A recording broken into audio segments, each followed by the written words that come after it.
लेते हैं और सब लोग अंग्रेजी भी समझ ही लेते हैं करीबन। पर जिन लोगों को नहीं समझ में आता उसको एक छोटी सी बात कहना है कि अपना दिल बहुत बड़ा करना चाहिए। समुंदर के जैसे जब समुंदर के किनारे आ जाते हैं तो जैसे बूंद सागर हो जाए, इस तरह अपने हृदय को बहुत बड़ा बनाना चाहिए, विशाल बनाना चाहिए। छोटी छोटी बात को लेकर के जो लोग झगड़ा खड़ा करते हैं और छोटी छोटी बात पे जो तुल जाते हैं वो छोटे दिल के लोग होते हैं।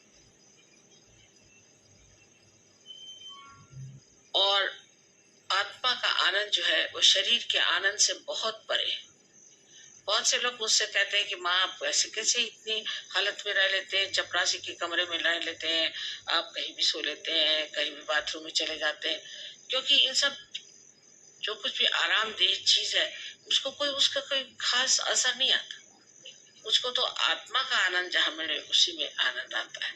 और मेरे आत्मा का आनंद आप ही लोगों पर निर्भर है। आप लोग सब आनंद में आ जाएं तो मेरा आत्मा जो है बिल्कुल आनंद से भर जाए। तो मैं सिर्फ चाहती हूँ कि आप लोग सब आनंद में आ जाएं और आनंद में ही पूरी समय समाये रहे। उसका बाह्य स्वरूप कुछ नहीं है, अंदर ही की लहर है, अंदर ही में स्फुरण होने वाली चीज है।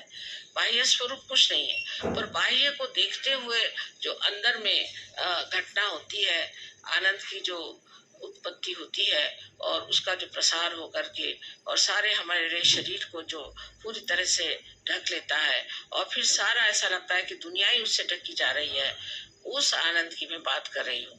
पर उसके लिए बहुत बहुत बड़ा दिल चाहिए।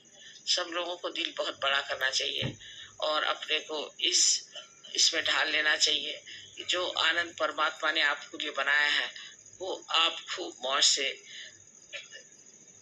पी सके, उसका आनंद उठा सके और उसमें रम सके। ये एक बड़ी भारी बात नहीं है सजयोगियों के लिए, क्योंकि अगर आपको मुझसे प्यार है तो आप जानती मेरा सागर जैसा प्यार है।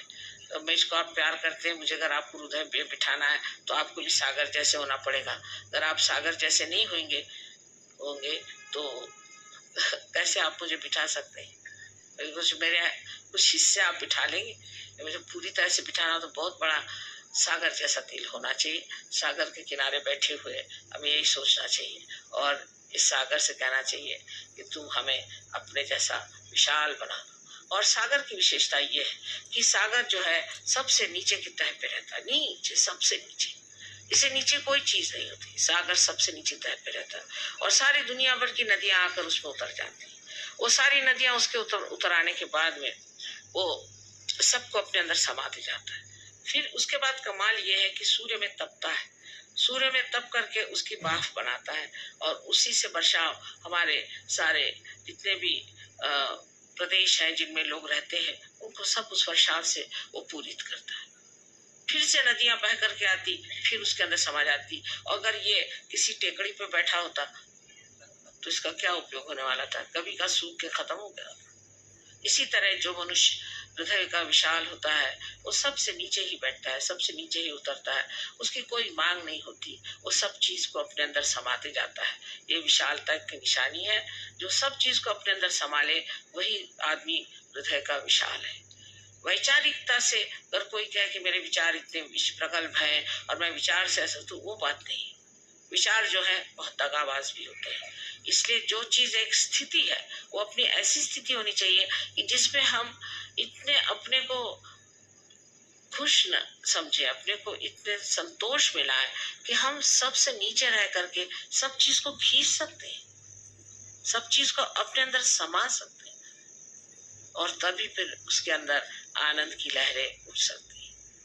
आज समुद्र के किनारे बैठे हुए जान लेना चाहिए कि समुद्र के अनंत उपकार हमारे ऊपर में है और इसी प्रकार जो मनुष्य समुद्र जैसे होता है उसके अनंत उपकार इस पृथ्वी पर मनुष्य जाति पर होते हैं। और आप सबके प्रति मेरा यही विचार है कि आप सब लोग महान लोग बने, यही मेरा आपको आशीर्वाद है।